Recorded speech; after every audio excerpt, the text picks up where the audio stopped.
पूरा शरीर सुअर जैसा। सभी ने भगवान की वेद स्तुति से बड़े सुंदर भाव से स्तुति करी, छंदोमय वेदोमय तरीके से। बताइए मुझे क्यों बुलाया? तो कहते हैं महाराज, जब जब धर्म की हानि होती है तब तब लोग आपकी शरण में आकर आपको ही पुकारते हैं। जब छोटा मोटा विनाश करना हो ना तो माँ आ जाती है, लेकिन जब बड़े बड़े असुरों का संहार करना हो तो फिर माँ कहती है नारायण जाओ, आप ही की जरूरत है महाराज, क्योंकि आप जैसा कर्तव्य तो संसार में दूसरा कोई नहीं दिखा सकता। जानते सब है प्रभु, लेकिन फिर भी अनजान बन के क्या कह रहे हैं? बताइए ब्रह्मा जी मुझे क्यों प्रकट किया? तब बताते महाराज, एक हिरण्याक्ष नाम का महाअसुर पैदा हो गया है, जो धरती को रसातल में लेकर चला गया है। तो प्रभु अब शीघ्र शीघ्र धरती को मुक्त करो और सृष्टि के कार्य में हमारा इतना बड़ा योगदान दो। अस्तु। इतना कहते भगवान रसातल की ओर चले गए। अब वहां क्या देखा? भैया रसातल में तकिया बनाए खर्राटे मार रहा है कौन? हिरण्याक्ष। अब भगवान के सोरों के आगे होते ना ऐसे दांत, दंगली सुनर देखे आपने? वैसे दांतों से भगवान उसको उठा रहे हैं, खुदे क्रोध रहे हैं और उसको ऐसा लग रहा है कोई खुजला रहा है मुझे। तो कभी इधर को पलटे कभी उधर को पलटे, भगवान समझ गए ऐसे उठने वाला नहीं। भगवान ने जोर से मारा एक, तुरंत खड़ा है, कौन है मेरी तपस्या निद्रा में भंग डालने वाला? तो भगवान को देख के बड़ा अचंभित हो गया, महाराज जी मुझसे भी बड़ा यहाँ कौन आ गया? लगता है इस जंगली जानवर को अपने प्राण प्यारे नहीं। लेकिन मनी मन सोच रहे हैं महाराज इस जगह तो मेरे अलावा कोई दूसरा घुस ही नहीं सकता। लगता है ये देवताओं की कोई चाल है, लेकिन मैं किसी से भी कोई कम थोड़े ना हूं। तुरंत खड़ा हो गया, भगवान भी तुरंत खड़े हो गए। अब देखते ही देखते दोनों के बीच में धक्का मुक्की होने लगे। अब वो भगवान को धक्का मारे तो भगवान बदले में इतना झटका मारे कि 2 कदम पीछे जा गिरे। देखते ही देखते हाथ से हाथ टकराने लगे। जब बात सीरियस हुई तो भैया महायुद्ध छिड़ गया।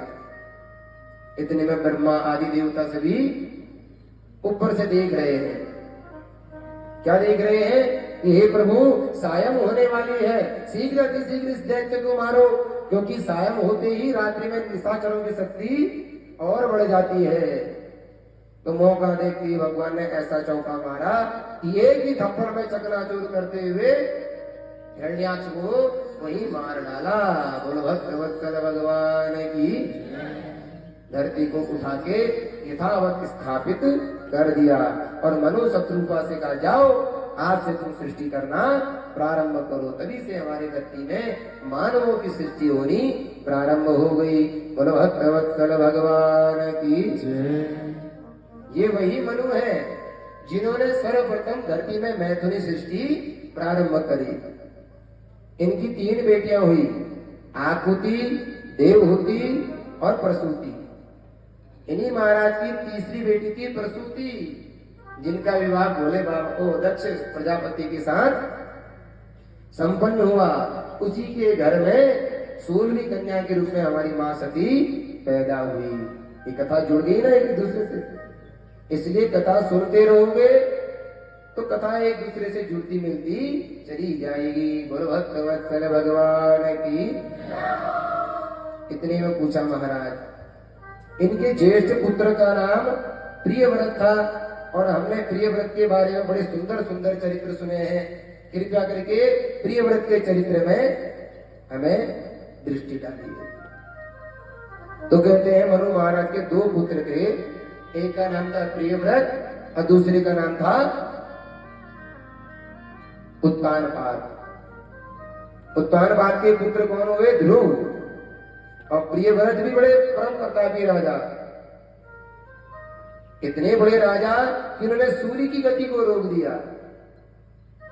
आज दिनों जब भी घर में रहते, वेदों की चिंतन करते, ब्राह्मणों की सेवा करते, गौ ब्राह्मणों की सेवा करते हुए जीवन यापन में करते। इनका एक ही, इनका नाम प्रिय व्रत क्यों पड़ा? प्रिय व्रत का मतलब जो प्रिय प्रिय संकल्प ले वे। हम भी तो व्रत करते हैं, क्या हम कभी प्रिय व्रत करते हैं? मतलब आपके व्रत करने का मतलब क्या है? भूखा रहना। महाराज व्रत इसे नहीं कहते भूखे रहने को। व्रत का मतलब क्या है? सत्यम वदः धर्मं चरः अहिंसा परमो धर्मः स्वाध्याय प्रवचनाभ्याम मां प्रतिदव्यम मातृदेवो व पितृदेवो व अतिथि देवो व आचार्य देवो भवः। ये व्रत है कि आप धर्म में रहो। कब?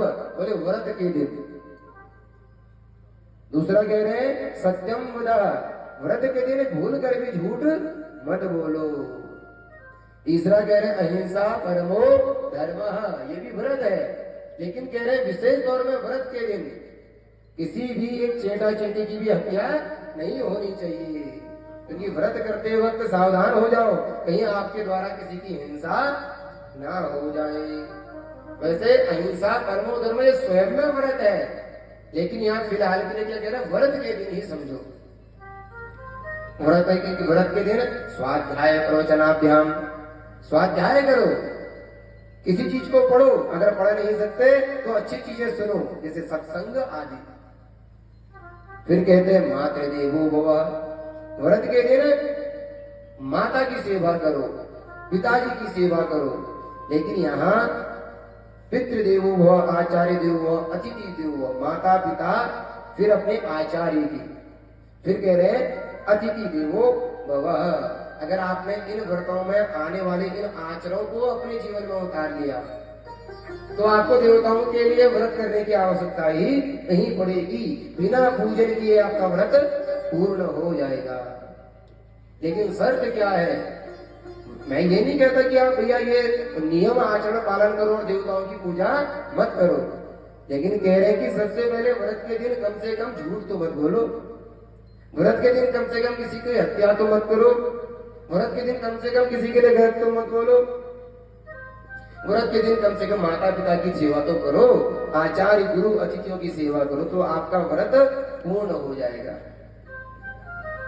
लेकिन हम लोग व्रत का मतलब क्या समझते हैं? इनका नाम प्रिय व्रत इसलिए पड़ा क्योंकि प्रिय वाक्य प्रदानेन तुष्यं की सर्वजंतवा तस्मात् तदेव वक्तव्यम वचनैकातरिता।